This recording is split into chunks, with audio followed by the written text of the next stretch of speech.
నీవేనవు తండ్రి. ఆమె తండ్రి అయిన దేవుని ప్రేమ, కుమారుడైన యేసుక్రీస్తు కృప, ఇదిగో యుగ సమాప్తి సదాకాలం నేనుతో ఉంటాను, మీకు ఆదరణగా పరిశుద్ధాత్మనిస్తానని పరిశుద్ధాత్మ యొక్క సహవాసము, నిత్య సహవాసం ఇప్పుడు ఎల్లప్పుడు సదాకాలం ఈ బిడ్డలు విడిచి వెళ్ళిన కుటుంబాలకు బిడ్డలకు సదాకాలం తోడై ఉండును గాక.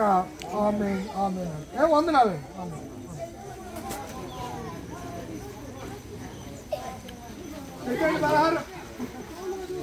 దారిలో దారిలో దారి నిలబడుకొని